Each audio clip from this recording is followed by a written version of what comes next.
platicarles algo que Él puso en mi corazón y es de suma importancia y sobre todo urgencia. Gracias a Dios que se nos ha estado capacitando de diferentes maneras cómo actuar en días difíciles, cuando ocurren ciertas catástrofes, sobre todo terremotos y algo parecido en los incendios. Creo que hemos escuchado que hay 3 palabras o 3 frases que son muy adecuadas para que evitemos el menor daño posible, es decir, para que ocurran menos accidentes. Y son: no grito, no corro, no empujo. Vivimos en una zona muy inestable, ocurren bastantes terremotos sobre esta zona. Entonces recuerde usted que son esas palabras: no grito, no corro, no empujo. Podrá también ver en las puertas ahí algunas pancartas o unas lonas que dicen salida de urgencia o de emergencia, lo que nos indica que son las formas en que podemos adecuadamente salir sin gritar, sin correr, sin empujar.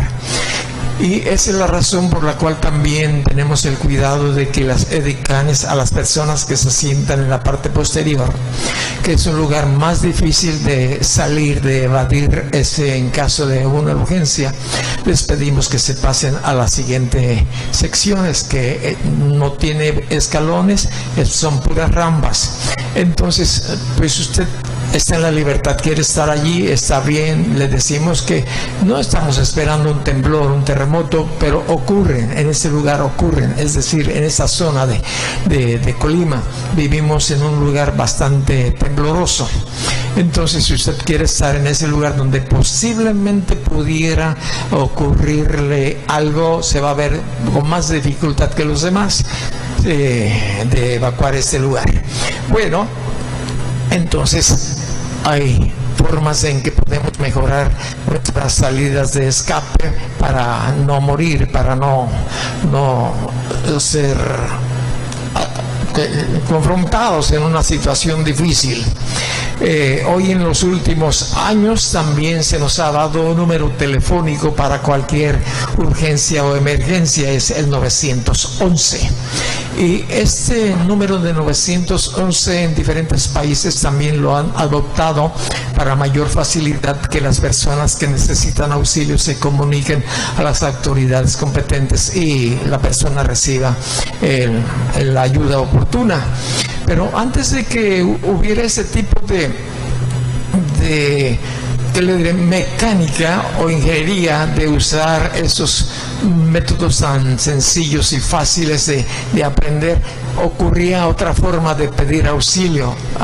Las personas que se encontraban en situaciones críticas, ellos sabían que había una señal internacional que en cualquier lugar, en cualquier país, en cualquier idioma podían entender que quien estaba haciendo visible estas letras, son 3 letras, sabían que la persona, la asociación, el grupo o la nación estaba pidiendo auxilio, porque no había maneras tan fáciles como tenemos hoy de comunicarnos para pedir a otros que nos ayuden.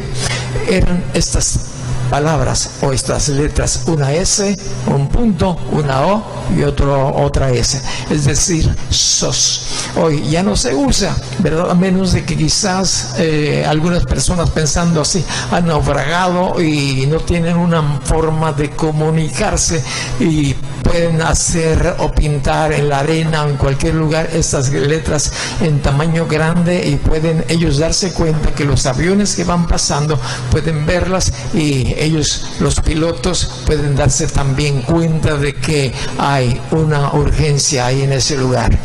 Es una S, una O y otra S, señal de que se necesita que se le ayude, que es necesario que se traiga socorro, es pedir auxilio. Bueno, en casi todos los idiomas se conoce el SOS. Como en los naufragios, terremotos, incendios, es posible usarlo. Ahora, hemos visto nosotros en nuestros días que hay miles y miles de personas que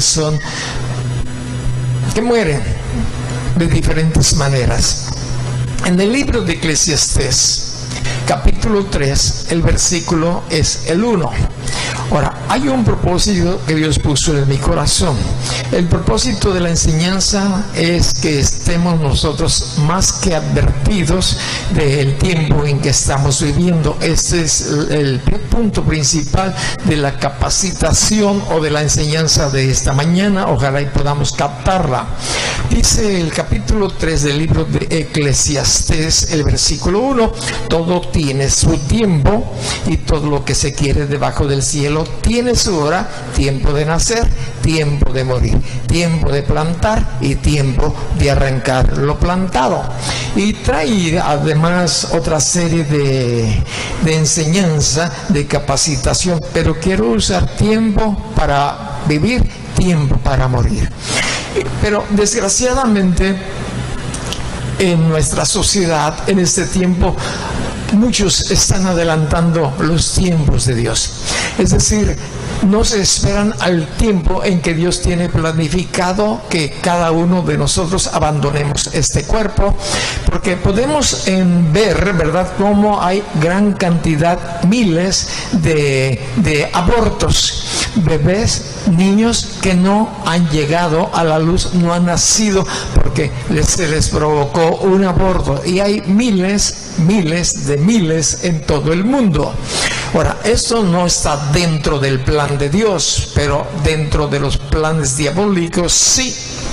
También podemos ver cómo hay miles de personas suicidándose, quitándose la vida de diferentes maneras, porque están recibiendo una opresión, porque están viviendo momentos difíciles y piensan que no hay salida y usan la puerta de escape falsa, como dicen las personas. Entonces hay muchas personas suicidándose en todo lugar, y este es un tiempo en que la Biblia nos dice que los corazones desfalleciendo de temor por la expectación de las cosas que se están dando, su corazón se va a parar, pero se para de diferentes maneras, y esta es una manera que no es conforme a la voluntad de Dios.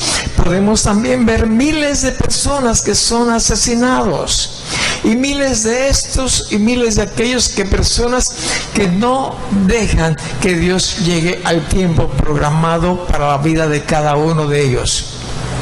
Y esto realmente a Dios le preocupa y le duele. Pero quiero que me acompañes al libro de Génesis, el capítulo es el 5. Voy a tratar de darte algunas pequeña instrucción o información de lo que encuentro en este día, para este día, en el capítulo 5 del libro de Génesis. Es el primer libro de la Biblia. El libro de Génesis es el principio, eso es lo que significa. El versículo también es el 5. Dice, fueron todos los días que vivió Adán 930 años y murió. Imagínate, observa la edad de las personas antediluvianas. 930 años, pero observa en el versículo 5, ¿verdad? Y fueron todos los días que vivió Adán 930 años y murió. Tiempo para vivir, tiempo para morir.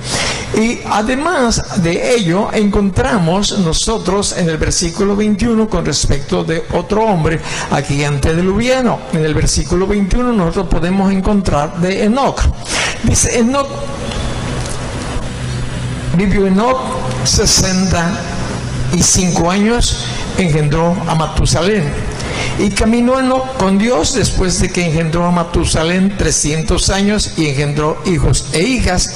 Y fueron todos los días de Enoc 365 años. Caminó pues Enoc con Dios y desapareció porque le llevó Dios. Aquí encontramos algo diferente. Enoc vivió 365 años y no murió, es lo que nos dice la Escritura, desapareció. La Biblia nos dice la razón del por qué desapareció, es decir, fue algo diferente a la gran mayoría, a la muchísima multitud que ha vivido, que fue una gran excepción. No murió. Es decir, por ahí está guardado. No vamos a estudiar esto por hoy, pero también podemos nosotros ver en el versículo 31 a Lamec. En el versículo 31 encontramos nosotros que todos los días de Lamec fueron 777 años y murió. Vivió y murió Lamec, de la misma manera que la gran mayoría en el mundo entero. En el versículo 32 encontramos aquí ahora a Noé. Siendo Noé de 500 años, engendró a Sem, Ham y Jafet. Cuando algunas personas me preguntan, ¿cómo te llamas? Y yo les digo, Set. Set, Ham y Jafet. No, soy Set, no soy Sem. ¿Me entienden? Los hijos de Noé a los 500 años ya había engendrado a Sem, a Cam y a Jafet. Esta es la historia de Noé. Ahora, Noé significa descanso. Noé fue bisnieto de Enoc, el que no murió, fue bisnieto. Matusalén era su abuelo y ¿quién te dije? Y Lamec era su padre. Bueno, hasta ahí llevamos un poco de entendimiento. Ahora, muchos años vivían las personas y como que esa gran cantidad de años, porque eran cientos de años, como que provocaba o permitía o se daban el lujo de multiplicar o de hacer muchas maldades. Muchos años, muchas maldades. Y bueno, sucedió que en ese tiempo, ¿verdad?, lo que el hombre había hecho era sembrar mucha maldad, había homicidios entre hermanos, había adulterios, había poligamia, había mucho egoísmo, mucha perversidad, como nunca en los tantos cientos de años que vivían estas personas. Se había multiplicado de una manera asombrosa, asquerosa a los ojos de Dios. Por eso, aquí en el libro de Génesis, en el que estamos, en el capítulo 6, el versículo es el 6. Al ver esto, Dios, pues realmente nos dice que se arrepintió Jehová de haber hecho hombre en la tierra y le dolió en su corazón. Algo que observo es que a Dios le contrista que pequemos. Otra cosa, puedo ver que también Dios se lamentó. Aquí dice el versículo que leímos, se arrepintió Jehová de haber hecho. Ahora, ¿de qué se pudo haber arrepentido? La traducción no es la correcta, no es la indicada. ¿De qué se pudo haber arrepentido Dios? Dios no tiene de qué arrepentirse absolutamente de nada, porque Él es perfecto, Él es santo, es sin mancha, nunca se equivoca, nunca. Pero sí lo que dice la Escritura, que Dios se lamentó, le dolió en su corazón. Como cuando usted o yo pecamos, Dios se lamenta, le provocamos lamento a Dios. La Biblia nos dice que la misma tierra gime esperando la adopción de nosotros, los hijos de Dios. Y uno dice, la tierra gime. Sí, todo el ambiente gime que Dios nos adopte, porque sabe que habrá un cambio tremendo sobre toda la creación. Bueno, ahora vamos a ver nosotros, ¿verdad?, en el Evangelio, en el Evangelio de San Juan, el capítulo es el 21, para aseverar, para informar que Dios no se arrepintió, Dios se lamentó. Y en San Juan capítulo 21, el versículo es el 17. Busca San Juan capítulo 21, el versículo es el 17. Y vamos ahí a leer calmadamente. Vamos a tratar también de explicarlo, que es lo que el evangelista Juan está diciendo de parte de Dios, guiado por el Espíritu Santo. El versículo es el 17. Y le dijo la tercera vez: Simón, hijo de Jonás, ¿me amas? Pedro se entristeció de que le dijese la tercera vez: ¿me amas? Y le respondió Pedro al Señor: Señor, tú lo sabes todo. Tú sabes que te amo. Fíjate bien lo que dice Pedro. Señor, tú lo sabes todo. Dios sabe todo. Dios sabía que la multitud de años, la multitud de personas, todos los antediluvianos se iban a corromper de una manera verdaderamente asombrosa. Si me acompañas a una carta, ahora es una carta de Juan, en el capítulo 3, vamos a ver qué es lo que nos muestra ahora Dios a través de este mismo hombre, ya pasados muchos años. En primera de Juan, en el capítulo 3, el versículo es el 20. Pues si nuestro corazón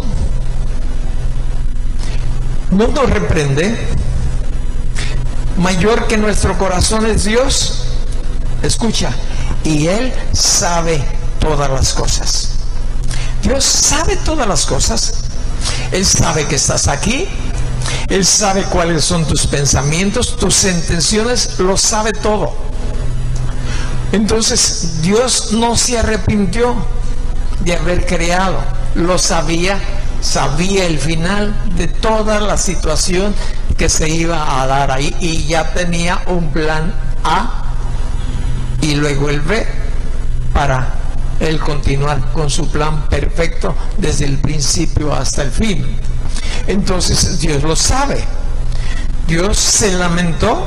Ese fue un motivo que le vino por causa del pecado. Vamos a regresar al libro de Génesis, en el capítulo es el 6. Libro de Génesis, capítulo 6, versículo es el 6. Se arrepintió, se lamentó Dios de haber hecho hombre en la tierra y le dolió en su corazón. Ahora, ¿cuál fue el motivo por el cual Dios se lamentó? El motivo por el cual Él se lamentó nos lo dice el versículo 5. Dios había visto que la maldad de los hombres era mucha en la tierra, y que todo designio de los pensamientos del corazón de ellos era de continuo solamente el mal. Esto es lo que le dolió a Dios, o le hizo que le doliera a Dios su corazón. El pensamiento de todos los hombres era de continuo el mal, el mal, el mal, de continuo el mal. Es decir, ellos tenían imágenes mentales, casi, para que lo entiendas, a todo color. Cada día esas imágenes mentales eran de perversidad, eran contrarias a la voluntad preciosa y perfecta de Dios. Era un perverso constantemente pensamientos sin descanso para provocar o hacer algo maligno que ellos habían recibido y habían metido en su mente y lo meditaban cada día. Yo sé que usted y yo tenemos diferentes pensamientos, a ratos buenos, a ratos malos, pero en ese tiempo no había pensamientos buenos en ninguno de los que moraban esta tierra. De continuo su pensamiento era malvado, de continuo, perverso, constantemente. Todo lo que imaginaban era perverso. En nuestro tiempo, como en los tiempos del profeta Elías, si tú vienes al libro de Reyes, el capítulo es el 18, nosotros aquí podemos ver y mostrarnos Dios lo que ocurre en la mente de los hombres normales, de las personas normales. En el capítulo 18 del libro de Reyes, el versículo es el 21. El pueblo de Dios era indeciso porque en su mente había dos tipos de pensamientos. Y en el versículo 21, Elías fue llevado por Dios a que confrontara al pueblo. Y les dice ahí al rey Acab y a todo el pueblo, el versículo 21, acercándose Elías a todo el pueblo, dijo: ¿hasta cuándo claudicarán vosotros entre dos pensamientos? Había dos pensamientos en el pueblo de Dios en ese tiempo. Pero estos dos pensamientos no les permitían a ellos, o ellos no se decidían en a cuál de ellos responder, conforme a cuál de ellos vivir. Un tiempo, unas horas, quizás días, vivían pensando y haciendo las cosas de Dios. Otro tiempo, quizás pensando y haciendo las cosas de Satanás. Esto siempre ha pasado en el pueblo de Dios. El pueblo de Dios, la mayoría del pueblo de Dios, generalmente andan naufragando en dos pensamientos. A ratos, los domingos, pues su pensamiento está en Dios.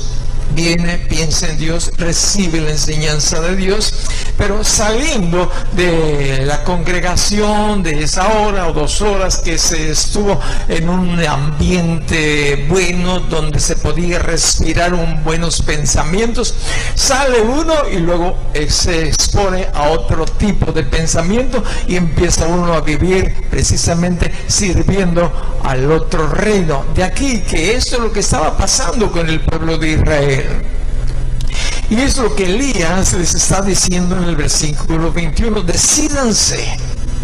Y les hace esta pregunta fuertemente: ¿hasta cuándo van a claudicar? La palabra claudicar es rendirse.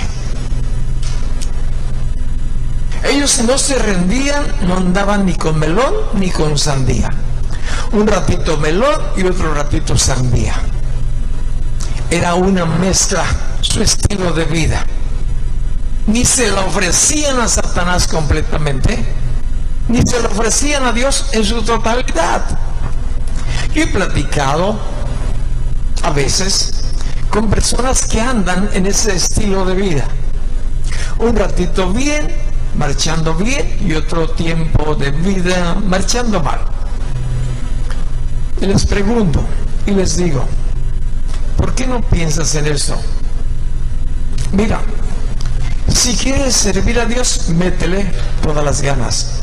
Pero si quieres vivir un estilo de vida diferente al que Dios te muestra, pues también métele ganas.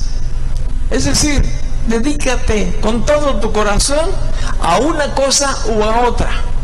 Les digo, ve y darle vuelo a la hilacha, para que cuando estés en el infierno, lo bailado, ¿quién te lo quita?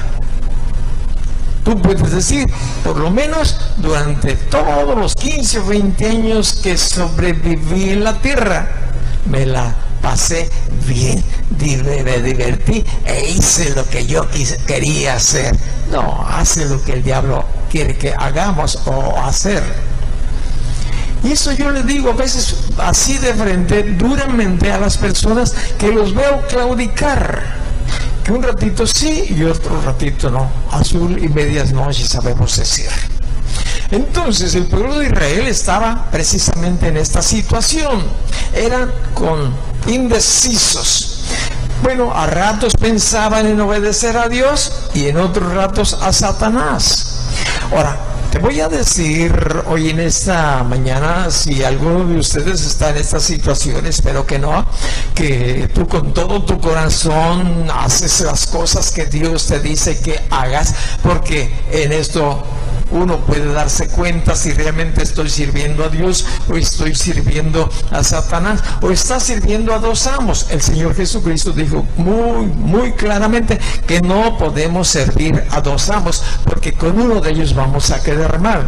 Lógico, lo entendemos, la gente lo entiende, yo sé que usted lo entiende. Por eso Dios nos dice: o sírveme con todo tu corazón, con toda tu mente, con todas tus fuerzas, con todo lo que tú eres. Y si no, pues órale, toma tu rumbo. Y esto lo dice la Escritura con mucha claridad. El pueblo estaba viviendo de una manera tremenda. Ahora, quizás piensas tú que todo va bien. Tú dices: no, yo no tengo problema, yo vivo bien, yo sí.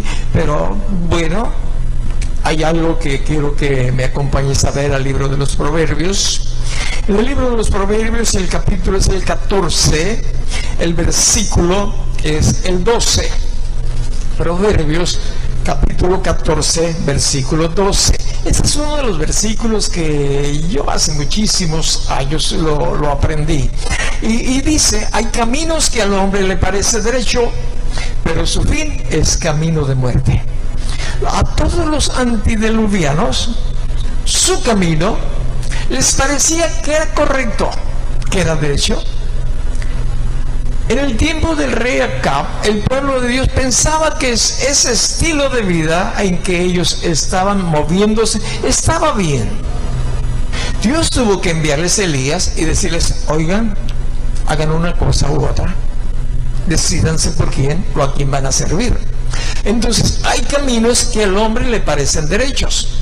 Posiblemente tú dices: no, yo estoy bien, no tengo problemas, creo. No, sí, voy bien. No soy malo. Atiendo bien a mi esposa, cuido a mis hijos. Bueno, esto es lo que dice la Escritura. Entonces, nosotros tenemos la respuesta en la Escritura. En el libro de los Proverbios, aquí donde estamos, vamos a brincar al capítulo 3, el versículo es el 5, Proverbios 3, versículo 5. Fíjate bien lo que dice el Señor con respecto a aquellos que creemos que todo está bien. Porque la Biblia nos dice que cuando pienses que estás firme, cuídate de no caer. Bien, fíjate de Jehová con todo tu corazón y no te apoyes en tu propia prudencia.